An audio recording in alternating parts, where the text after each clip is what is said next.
I'm from Flint, Michigan. Welcome to Flint Town. Flint Town. Flint City Every morning I wake up with a purpose. I wake up feeling an assortment of different emotions. I feel happy, sad, ugly, handsome, weak, strong, and powerful. Sometimes I graduated from Southwestern in 2006, man. I was just so excited to, graduate and just move on to the next level of college because, it wasn't a lot of people in my family that went to college. So we went to Division I University in Kalamazoo. It was a new journey for my life, man. I heard a lot of flack because some people wanted me to go to Michigan State with my cousin and stuff, but I feel like I made the grown man decision to go somewhere where I was unfamiliar and just take my path down a new journey of meeting new people, being open to new things, and I just love my whole experience at Western, man. That really prepared me to be successful in life and in my career. College, it could go either way for you. It could go where people could start there and lose focus and get into the party lifestyle, and that was never me. I like to have fun, I like to party, but I understood what I was there for, so I was able to be successful at Western. But when I walked across that stage and got my high school diploma from Southwestern, I was just so excited to begin my college career in Kalamazoo. It was like a whole another journey, a whole another experience, and it's like surreal. I think the biggest thing was starting with a certain class and seeing how many people dropped every year.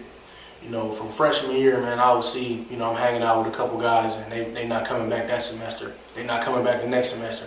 Getting smaller and smaller and smaller. So it just was like, man, these people close to me that I was starting to get cool with in college are not getting it. And then that just made me just take it to a whole nother level. It would be nice. We had something called the Bernhardt Center. I would spend the whole night in there literally writing. I'm a night writer anyway, but I would spend my whole night in there and just doing my work and staying focused, man. And I think just understanding what I was there for, that was the main thing. Understanding the main goal is to graduate. It's not here to party. It's not here to have fun. Of course, that's in the process, okay? So of course I'm going to have fun. Of course I'm going to do this, but the goal is to graduate, and that's how I got into the field from there. I started off writing for the Western Herald, the newspaper on campus. I think it was getting $10 a story. I might have been writing 3 or 4 stories a week, but that $40 was helping. I could go to Taco Bell or something, give me some food. We might want to go out, so that little money was good. And I took it from there to doing internships. When I came home in the summer, I did one at ABC 12. I did one for Channel 3 in Kalamazoo, which is like ABC 12 in Kalamazoo. And I started freelancing for the Slam magazine, which is a big basketball magazine. It was like my basketball Bible. And basically, just from that grind I got in college, I was reading the magazine one night, seeing that you could email the editor. He told me that there was opportunities there with something that was new trying to do as far as the internet and creating a digital presence, which is called Game Notes. They send you the games, and you write stories, but it's like behind-the-scenes stories. So, from there, that's how I was getting connected with NBA players. It would be times I had class in the morning or whatever, and the Pistons game would start at nighttime. I had a little red Cavalier, 97 Cavalier. I'm talking about I would drive 2.5 hours from Kalamazoo to Auburn Hills after class, and I might even hoop a little bit and just be tired. Be tired on the freeway. My mama would make me stay in Flint because I'd be falling asleep coming back to Kalamazoo after I, did all this whole day and stuff. But I was so focused on, writing stories and getting my name out there, and I had the opportunity with the Slam magazine. I didn't want to pass up on this opportunity, so I was able to interview people like Allen Iverson, Ray Allen, Jason Richardson, Steve Nash, all these people when I was in college, Kobe Bryant, getting a chance to be in the same room with them, coming from Avenue B in Flint, that's crazy, it's still crazy to think about to this day. So, it took a lot of hard work and determination to get to this level, man. Even though I'm on now and I'm still striving and pushing. It was crazy, a 4-year difference, what it could do to your life, man, like from walking across the stage, graduating at Southwestern in 2006, to walking across the college stage, 2010, and getting your college degree, man. It was nothing like it. Just that feeling of knowing I'm a college graduate, man. It was just unbelievable. I remember, it's crazy, man. The night before, I couldn't sleep. We was out having fun, partying all night, and just to get up that morning, I think I might have got 2 hours of sleep, if that. I just was so wired up and couldn't wait to receive my high school, my college diploma. And I graduated with a double major in journalism and creative writing. So I had grown so much as a person, man. When I first went to college, I was so set in my ways. I thought I knew this and that.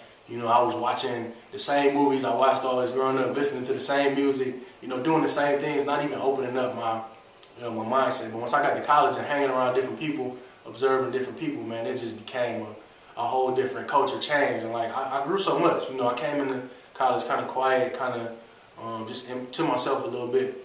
But once I left college, I was talkative. I was a people person. You know, just because I adapted to so many different people. You know, I can remember one time being in my dorm room and walking down the hall, and everybody was speaking to me like, "Hey Eric, hey Eric." It was just so crazy to me because in Flint, you know, it's just like everybody's not always really friendly and stuff and open. So to be around that environment where people friendly and open and welcoming, you know, it just opened up my eyes and like made me kind of take my guards down, you know, when I went places.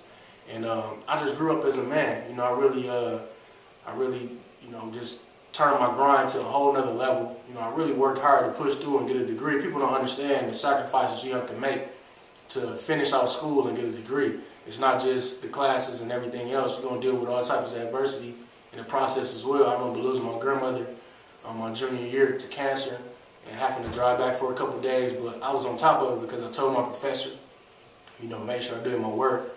And I just grinded, man. I just became a grinder from that time and started to take life a lot more serious than what I did, you know, from 06 to 010. I'll probably say my family, as far as like helping me get here, because they just they pushed me in a lot of ways. My mom, you know, wasn't into college or nothing like that. My mom and my dad, but they had street smarts. You know, that was the biggest thing. Like they'd give me game on street smarts, and I would just, you know, take that over to what I was doing academically or something like that. Like none of them ever graduated school, but they always, I mean, they graduated high school, don't get me wrong, but they didn't graduate college. So they would always push me, and I would wonder as a kid why they harder on me than they is on my sister or they is on my friends on the street. You know, I remember sometimes when my cousin, he might just punch me in the chest or something like, "Man, get to the crib, the street lights on." I'm like, everybody else out here, well, I gotta, you know, I'm right down the street, you know what I'm saying? And just thinking back on situations like that, I would get frustrated at the time, but now I see, you know, they seeing something different in me. So I would credit my family a lot, even to this day. You know, me having my son and stuff, man, everybody just picked up the slack and helping me get through, you know, another journey in my life, man, and really pushing me to this level, you know. But as far as like why I wanted to get into it, it's been a lot of reasons, man. I just read a lot when I was a kid, and you know, I always remember, I'll take it back to this, like being at Northwestern in those summers, like in early 2000s, and being able to touch Mateen them, to touch Mo P, to touch Charlie Bell and them right there, and they would bring NBA people in every day. You don't know who gonna walk in, so I always like was inspired by that to see how they was with their hometown and giving back, and knowing that I'm from Flint, but I could get to this level. We could watch Mo P and them on TV and see the success that they had. So that was motivational for me to know that it's bigger than just Flint, you know. And Flint like opened so many doors for us, but it's bigger than just that. So watching those guys and then having the push and the support of my family was helpful, you know. And I really understood the power of it one time when I met Isaiah Thomas, the NBA legend, and I told him I was from Flint, Michigan, and he just gave me this big hug and like, "Man, you from Flint? Wow, you know, I used to come down to Flint, man, and play in the pro-ams and do this and that. And I love Flint, man. You know, y'all got a lot of good things going on." So, you know, that was like a push for me, being able to touch those guys and having my family support. You know, that was big. I was hoping to give a message like what the Flintstones did for me. I would always hear a lot of kids, "How was it to meet such and such?" or "How was it to interview this person?" And, you know, I was coming up for a big statewide award that I had on the Olympic gold medalist boxer Clarissa Shields, which is really big. From the Associated Press, I won the Best Sports Award. So during that time, that's when we released the documentary, because I felt like it was the perfect time. It wasn't just me coming out, "Hey, let me pat myself on the back because I'm here." It was really to motivate some people. Okay, I'm to this level, I'm still working and pushing, but this was what helped me get to this level. This is where I grew up at. I came from the Flint community schools. I've been through the same streets and hoods that y'all from. It's possible. You know, it's possible to be in a room with Kobe. It's possible to interview LeBron. It's possible to leave an impact. And then we also use those proceeds to give out a scholarship. So we had a premiere here in our office at the Flint Journal. We had about 300 people show up. You know, it was a lot of love and support. And I just hope kids took away, like, man, I'm just like them. And it's unconventional fields that you can get into. You don't have to just be a football player, basketball player, a rapper. You can still be connected to these things, just in a different facet of life. So take that aspect serious as well, like the writing aspect as well, because you know that's important too. So that's what I hope the kids got from it, was just, I'm just like them.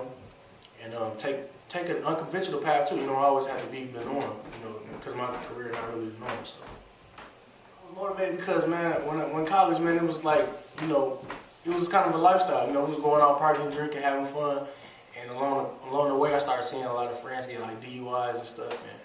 And it actually was a short story I wrote in college. It was kind of different, but it was a short story I wrote, and I was going through some old stuff, and I ran across a short story, and I'm like, man, I can't believe I wrote this. This was pretty good. I hadn't done a lot of fiction before. So I do sports every day, and I do it in a journalism style. So I wanted to like take my mind completely off what I do on a day-to-day basis, and we did it through this character called Cam Anderson. You know, so Cam Anderson, self-proclaimed, he the turn-up king. You know what I'm saying? He having fun, he going out, he partying, he drinking. He just graduated college. You know, he not working in the field that he want to work in, but you know, he living life. You know, having fun. You know, he got a couple uncles, you know, who heavy drinkers, but they grind it out. So he not seeing nothing wrong with him. He a functional alcoholic, but he don't see it. So the main thing was being around a lot of functional alcoholics that didn't see that they were functional alcoholics. So I would just, you know, take mental notes and things like that, and just some of the situations my friends been through, or some of the situations I've been through, and turning into an actual work of art. And I feel like at the end, I'm not here to preach to nobody, because like I said, I still like to go out and have fun and drink and party sometimes. But I will hope that people, you know, just be more mindful of what they're doing, you know, because they could end up in a bad situation and waste their lives. You know, so wasted is like, it's playing off the word wasted and drinking, and then playing off wasting your life. So it's a good book, man. I just hope people like it, man. And I put a lot into it, so it was fun to write. You know, when I wrote the book Wasted, I was looking to reach, man, everybody, because a lot of people don't know, man. A lot of these businessmen that seem to have it all, they might be millionaires, man, behind closed doors. They're functional alcoholics. So just to tell this story through an urban way, it can relate to so many different people. Okay, it's cool because it's my age group. They understand it, but when I had an older lady that edited the book, you know, she was in her 60s, and she read it and could relate to it, because there's still themes in there that's relatable to everybody, you know what I'm saying? Because that's what a functional alcoholic is. They put up a front, you know, that everything is together, but behind closed doors, they're heavy drinkers. So it just told that story through that facet. In the same means that, like, if you watch Juice, or if you watch Boys in the Hood, it's a message in there, honestly. If you watch Boys in the Hood, it's black on black crime, it's all this stuff. But people sometimes they just take it as, oh man, it's just a hood movie. You know what I'm saying? It's just this and that. But it's really like messages behind that. So I feel like in this book, I'm keeping it raw, I'm keeping it street. And it's a message behind it too, if you really pick the themes apart. You know what I mean? Just liquor stores on every corner, how it's Arabs that's running the liquor stores, you know. Just a lot of the little rituals of what people do. And it's based in Flint. It's just a story that's really just can relate to so many different people, and that's what I hope people take from it. And that's I'm really hoping to reach everybody, not just one group. Well, the difference, like when I was in college and stuff like that, you know, like I said, I wrote for the Slam magazine, got a chance to interview all these people and this and that. But first of all, a lot of those stories that I was doing, I wasn't getting paid for. So it was like they give you a credential to go meet these people and do the best story you can, but you're not getting paid. That's fun for a minute, but once you get that paper, once you get that degree, okay, it's time to get money. It's time to get paid for my skill, you know. And I had like 3 stories running the actual magazine, but I'm saying like consistently I wanted to make money and consistently get paid. So, you know, I was offered 2 positions when I got out of school. I had this position at the Flint Journal, and I had a position to be a production assistant at ESPN. So what I would have been doing at ESPN is like cutting highlights, like intern type stuff. I think it was a 9 or 12 month position, and then after that, they let you know if they want to keep you or not. But it's ESPN, so you know everybody like, oh man, ESPN, man, take that job, boom, boom. So I actually talked to Chris Broussard, who worked for ESPN. I knew him from the NABJ, which is the National Association of Black Journalists. I met him at a convention, had his number, called him, talked to him for like an hour and a half. He was like, man, go back home, leave an impact, win some awards, get better, do what you want to do. Don't just get lost here, and maybe one day you'll get good enough where ESPN gonna come get you and you'll be doing a job that you want to do. So that's exactly what I did. I came back home, you know, tightened my skills up, man, won some awards, and been able to leave an impact, doing everything that he said do. You know, and I don't even know if he remembered that conversation, but he came back to Flint for some event he had, and I told him about that. I was like, thanks for giving me that advice, man. I'm sure he talked to kids like me every day, but I appreciated that advice, and that was like the best advice that I got. So when I got back here, man, I was being challenged to do other things outside of just basketball. Basketball is what I want to do. That's what I want to do forever, you know. but I've been challenged to cover everything, and I feel like I've been responding to the challenge. You know, I got to go out to volleyball games, soccer games. You know, I had to learn a little bit about it. I'm not an expert at it, but I mean, I can get by on it, you know, and hold a conversation about it. But basketball is my love and my passion. That's what I want to do. You know, someday work in the NBA. You know, cover an NBA team. That's what I want to do, no matter what publication it is. You know, my ultimate goal is to cover an NBA team or cover boxing for a living. You know, that's my two favorite sports. So if I could do that every day I wake up, I wouldn't have a problem with it. You know, but the Flint Journal has pushed me, man, to really open up. And man, I've been able to tell so many great stories and get in with these kids and get in with their families, man. It's been so fun just to watch so many athletes, man, come from the grind, man. Seeing Clarissa Shields come from the hood, the grind. Seeing Mateen Cleaves, seeing Thomas Ross come from the grind, to being an undrafted free agent, to being in the NFL, and you know, seeing all these people, man, these kids, these stories. You know, Mark Ingram in the NFL. I can just go on and on. Brandon Carr, just so many people, and to follow their journey and to get in with them to where I can actually call them and they respond, and you know, getting close relationships with them. That's what it's all about. That's what journalism was about, man. Is getting those relationships and, you know, building history. You know, they're gonna look back, you know, 20 years later, and they might look at them beat your championships or them Clarissa Shields stories or the Anthony Durrell stories about him beating cancer, and to have my name attached to it that's leaving a mark, leaving a legacy. That's what it's all about. Hey, you know, a couple years ago, I lost a very close friend to me, Deontay Black. He was murdered at a nightclub that actually I was in 2 days before, and I could have been there that night, you know, and everybody say this and that, but you know, it was that close, because before then, you know, you think like, okay, I'm good everywhere, I come from the hood, you know, I know everybody this and that, but it just kind of hit home that anybody on any given night can try you or test you. So these is problems that I have to go through. I'm living and working in a professional environment, but I can't take away the fact where I'm from, my family, my friends.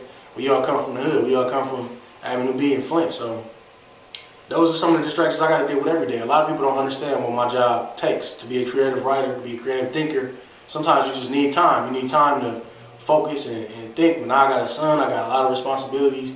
So a lot of times it's breaking it down to know what my job is and having them understand that, and not even put myself in a lot of those positions how I used to. Not saying I don't go out and do this and that no more, because I do. But, you know, really understanding like you know, what I mean to the community. I didn't understand that at first. Like, I didn't really think I was nothing. Like, not saying I didn't value myself, but everything just kind of came so natural. And I'm around people who keep me humble all the time. So, you know, I never could get big-headed or nothing like that. So, just dealing with those problems and knowing, man, I can't do this or that because it's not a good look for my career. You know, it's not a good look for me.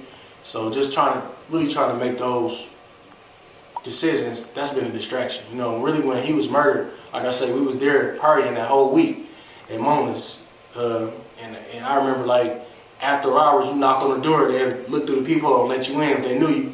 So when I heard the story of him getting murdered, you know, after hours, you know, that I was just at 3 or 4 days before, that really kind of opened my eyes to stuff and started making me, you know, really think about the places I put myself in and the decisions I put myself in. And that anybody might try your test on any night, you know, nobody's invincible. So those are some of the distractions I got to deal with, but I'm able to overcome them because I focus on what I need to focus on. I'll say the biggest person has got to be LeBron. You know, well, Kobe too, but I didn't have like a full sit-down interview with him. I had a sit-down interview with LeBron for maybe like 6 or 7 minutes. That was cool, man. Just sitting next to the greatest athlete out right now, you know, the best athlete in the world right now, being right next to him and asking him questions. And, you know, at first he was a little tight. You know, he was giving me the basic media stuff. You know, yeah, boom, boom, boom, not looking at me, you know, talking, looking at the game. He was at Oakland University, and he had popped in to see his best friend who was a coach at Oakland University. And I basically, you know, got cool with his friend, and I guess his friend, you know, could have told LeBron that I'm a good guy. So LeBron actually agreed to a one-on-one interview with me.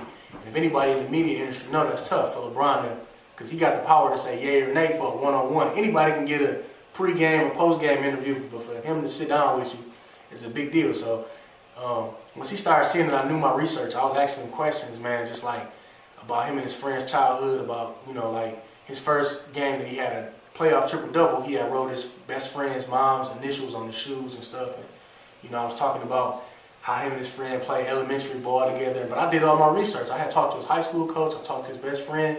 You know, so when I started hitting him with those type of questions, that's when he started opening up. I got him to laugh a couple times, and that was just cool, man. I could tell my son I, you know, interviewed LeBron James. You know, I interviewed a lot of people. You know, Steph Curry. You know, a lot of them, you know, but that was just so cool because it was a one-on-one sit-down interview with the best athlete, man. So I'm gonna always remember that. But just meeting Kobe Bryant was just big for me, man. I just asked him a couple of things, but it wasn't just one-on-one interview. But man, it was cool to meet my idol, man. Kobe Bryant is my sports idol. You know, that's my Michael Jordan, my Ali, you know, all that, you know. So that was cool. But it's been some fun interviews, man. I would say the best, the most, the biggest thing I've done probably was the stuff I did with Clarissa, man. Just from seeing her come from the basement of bursting to being an Olympic champion, you know, that's crazy, man. I remember her being 14 or 15 years old, and I asked her a question. I said, "Do you think you could be better than Layla Ali?" And she laughed at me, I'm like, "Dang, I asked you something wrong or what?" You know, I don't know what's going on, man. And we in bursting, man. I'm talking about everything is falling apart. The ring is falling apart. You know, the punching bag ain't right. It's looking like Mr. T training in Rocky or something, you know. And she's just like, "I'm better than Layla Ali right now." At 14 or 15 years old, I never seen nobody have that much confidence and believe it. And not only did she tell me that, she get in the ring and spar with a boy and beat him with only her left hand. So everything she did from there on out, I followed, and it paid off because I followed her all the way to being an Olympic champion. So that was the best thing. Nothing could never compare to that. Seeing somebody come from the basement somewhere to the biggest stage, you know, that's great. Say thanks, man. Thanks to you, Prime, man, for, you know, sitting down and doing this interview, man. And good luck to you in your career, man. Just keep grinding, keep working hard. You know, success gonna come, man. We can all make it no matter where you're from, man.